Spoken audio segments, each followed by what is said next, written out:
Assalamualaikum, selamat pagi sahabat cerdas. Bertemu lagi dengan saya, Fitriani SPD, dalam mata pelajaran Bahasa Indonesia. Kali ini kita akan belajar tentang artikel. Sebelumnya, saya akan membacakan kompetensi dasar yang akan kalian capai pada pembelajaran kali ini. Yang pertama, 3.46 mengevaluasi informasi, baik fakta maupun opini, dalam sebuah artikel berkaitan dengan bidang pekerjaan yang dibaca. Dengan indikator pencapaian, yang pertama, menemukan informasi dalam artikel opini yang dibaca. Yang kedua, membedakan antara informasi fakta dan opini penulis. Kemudian, kompetensi dasar yang kedua, 4.46, menyusun opini dalam bentuk artikel berkaitan dengan bidang pekerjaan. Dengan indikator yang pertama, mengungkapkan opini dalam bentuk kalimat yang benar. Yang kedua, menyusun opini dalam bentuk paragraf. Yang ketiga, menyusun opini dengan memperhatikan fakta dalam bentuk artikel. Nah, itu kompetensi dasar yang akan kita pelajari ya. Silahkan siapkan catatan kalian dan jangan lupa tonton video ini sampai selesai ya.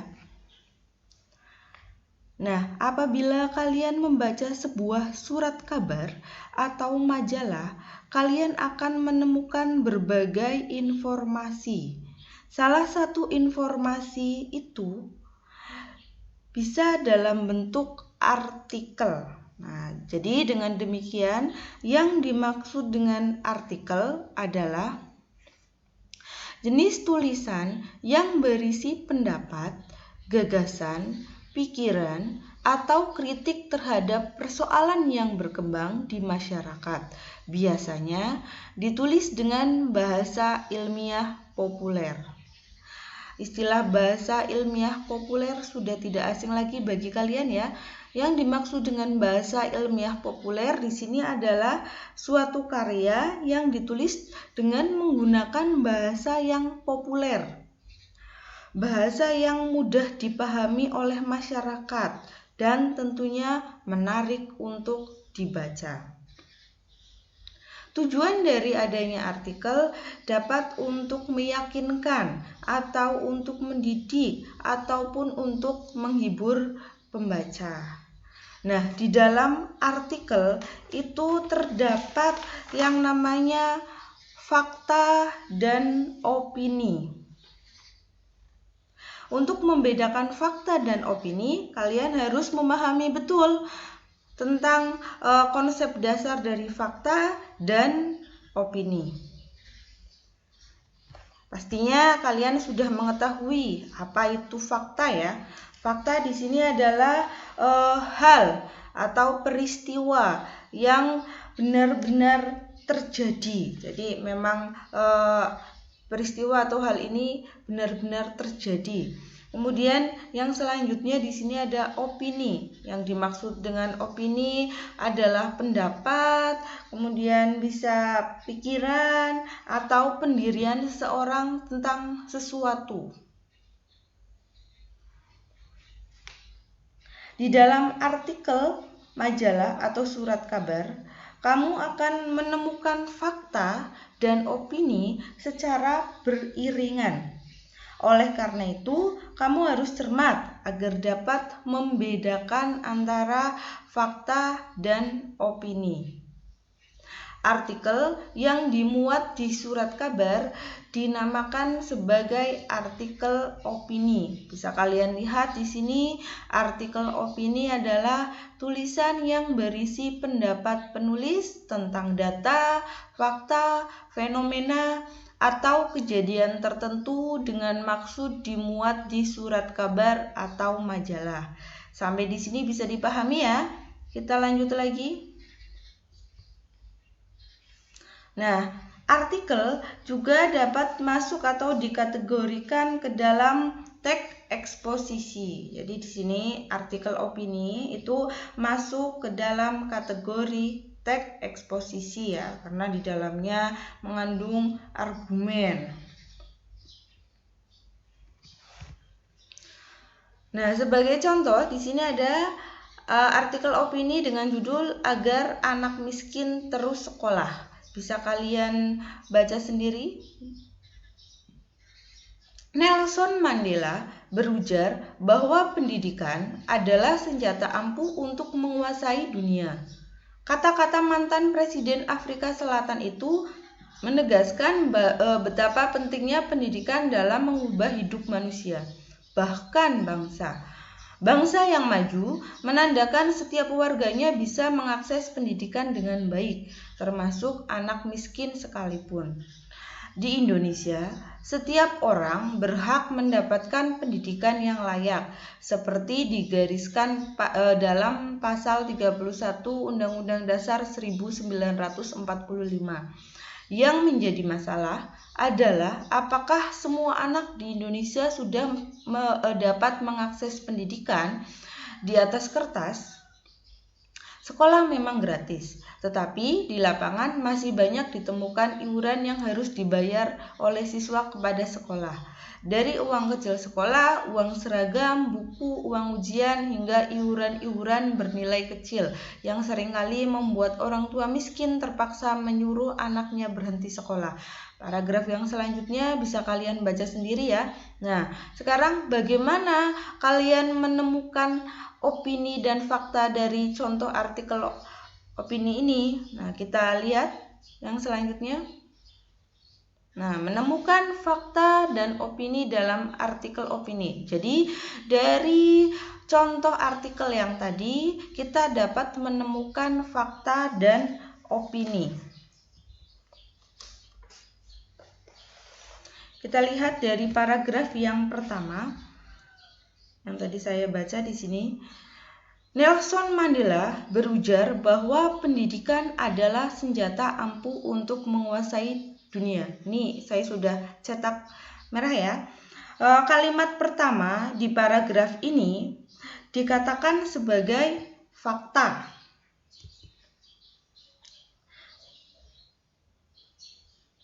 Meskipun kalimat tersebut merupakan opini dari Nelson Mandela, tetapi hal tersebut merupakan sebuah fakta bahwa Nelson Mandela pernah berujar bahwa pendidikan adalah senjata ampuh untuk menguasai dunia. Jadi di sini bahwa kenapa dikatakan sebagai fakta, karena di sini Nelson Mandela itu pernah berujar, jadi pernah berkata, pernah menyampaikan pendapat seperti ini. Jadi masuk ke dalam fakta. Kemudian kalimat yang selanjutnya, kalimat yang kedua, di sini masuk ke dalam opini penulis ya. Kata-kata mantan Presiden Afrika Selatan itu menegaskan betapa pentingnya pendidikan dalam mengubah hidup manusia, bahkan bangsa. Ini merupakan opini dari penulis. Contoh yang selanjutnya, tak hanya itu, negara perlu berperan untuk mengawasi agar sekolah tidak melanggar hak-hak anak dalam memperoleh pendidikan. Misalnya, melakukan pengawasan yang cukup terhadap kebijakan sekolah, terutama yang berkaitan dengan biaya, agar tidak membebani siswa yang tidak mampu. Setiap pungutan jangan dilepas secara sepihak kepada sekolah, melainkan harus mendapat izin dari pimpinan daerah dan dibahas oleh Dewan Perwakilan Rakyat. Ini masuk ke dalam opini dari penulis. Oke, kita lanjut lagi. Yang selanjutnya di sini kita akan belajar tentang mengungkapkan opini dalam bentuk kalimat yang benar. Ada beberapa hal yang harus diperhatikan dalam mengungkapkan opini. Kalian itu yang pertama harus mengetahui terlebih dahulu tentang struktur artikel. Kemudian yang selanjutnya yang kedua yaitu kalian harus memperhatikan penggunaan bahasanya. Nah, dalam artikel di sini untuk strukturnya ada 3. Yang pertama adalah tesis atau pernyataan pendapat. Ada yang menyebutnya sebagai pembuka ya. Kemudian yang kedua ada argumentasi, ada yang menyebutnya sebagai isi. Kemudian yang ketiga ada pernyataan ulang, ada yang menyebutnya sebagai penutup. Nah, Kita mulai untuk tesis. Di sini adalah berupa pernyataan pendapat atau topik yang akan dikemukakan. Jadi pernyataan awal dalam teks artikel. Kemudian yang kedua yaitu argumentasi.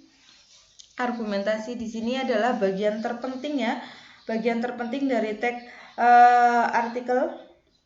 Di sini untuk argumentasi harus didukung dengan adanya data dan fakta. Karena di sini untuk artikel opini pada umumnya bersifat aktual yang berisi analisis subjektif terhadap suatu permasalahan. Kemudian yang selanjutnya adalah pernyataan ulang, bisa berisi penegasan kembali pendapat yang telah dikemukakan. Kemudian yang kedua berkaitan dengan penggunaan bahasa. Di sini yang harus diperhatikan bahwa saya tadi sudah menyampaikan bahwa di dalam artikel opini biasanya itu dapat menggunakan bahasa ilmiah populer ya, yaitu bahasa yang berbeda dengan bahasa ilmiah pada umumnya. Jadi bahasanya itu berarti komunikatif, efektif, efisien dan mudah dipahami atau dimengerti dan pastinya menarik untuk dibaca. Nah, contoh artikel lagi. Di sini ada contoh artikel dengan judul Bunga Pertama Mekar di Angkasa Luar. Kita perhatikan untuk strukturnya terlebih dahulu ya.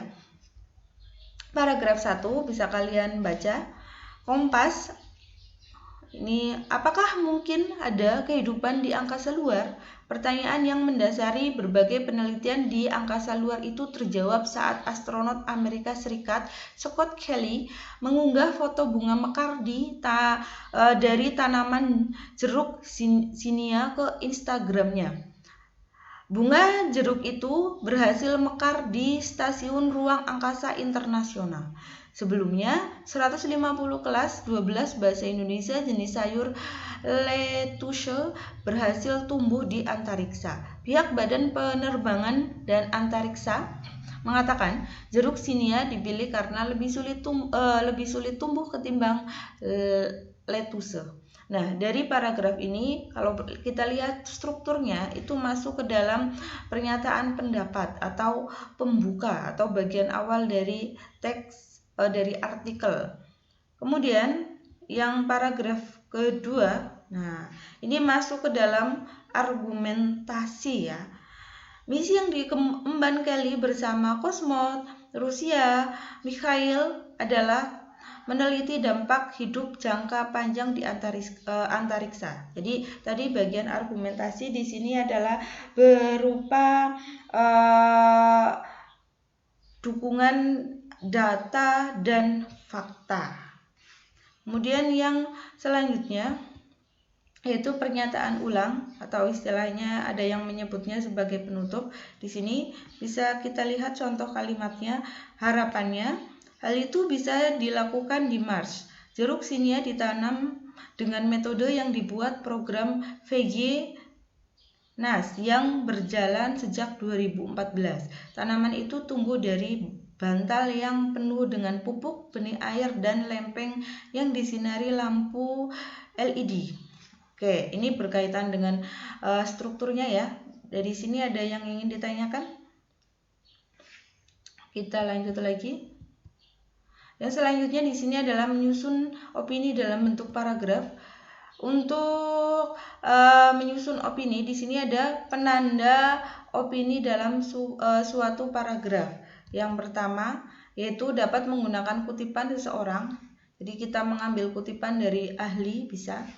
Kemudian yang kedua menggunakan sudut pandang penulis dalam bentuk penafsiran terhadap fakta. Kemudian yang ketiga dapat menggunakan kata yang tidak pasti karena banyak atau ada kalimat opini ya, jadi mungkin rasanya dan lain-lain. Kemudian yang keempat menggunakan kata yang bertujuan menyampaikan sesuatu. Ini bisa dalam opini bisa mengandung saran ya, sebaiknya saran, pendapat dan lain-lain. Nah, dari ini dapat kita ambil kesimpulan. Inti dari paragraf opini adalah pendapat pribadi atau pandangan seseorang ataupun pemikiran seseorang terhadap suatu masalah atau suatu hal. Itu inti dari paragraf opini ya. Nah, kita lanjut, ini adalah contohnya ya. Contoh opini 1, bisa kalian baca sendiri. Novel Laskar Pelangi karya Andrea Hirata merupakan novel yang sangat bagus. Ini adalah pendapat dari penulis, dibuktikan dengan frasa adjektif atau frasa sifat, sangat bagus. Novel ini memberikan kesan yang sangat mendalam. Nah, jadi ini adalah berupa opini atau pendapat atau pemikiran dari penulisnya. Contoh yang kedua, di sini juga sama ya, masih berupa opini. Menurut Alex Sudrajat, Jokowi adalah presiden yang sangat sederhana. Ini adalah pendapat dari penulis, yaitu Alex Sudrajat ya, yang menyatakan tentang Jokowi. Di sini ada sangat sederhana. Berarti untuk frasa adjektif atau frasa sifat ya, silahkan kalian baca sendiri untuk contoh opini 2-nya.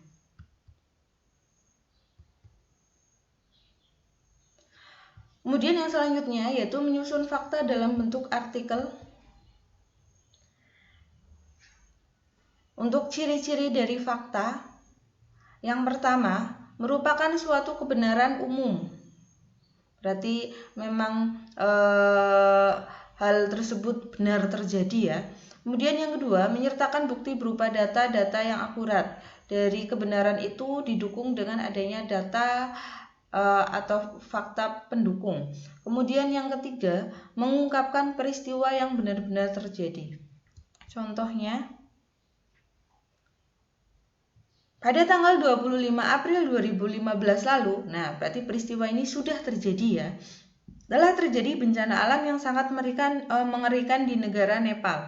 Gempa bumi sebesar 7,9 skala Richter tersebut telah mengguncang negara kecil di sebelah selatan Asia ini yang terjadi tepat pada jam 11.56 waktu setempat. Gempa tersebut telah meluluhlantahkan semua bangunan yang berdiri. Bisa kalian baca sendiri. Di sini berarti peristiwa sudah terjadi, kemudian didukung dengan adanya data dan fakta lain. Oke, terima kasih. Semoga bermanfaat. Tetap semangat belajar. Wassalamualaikum warahmatullahi wabarakatuh.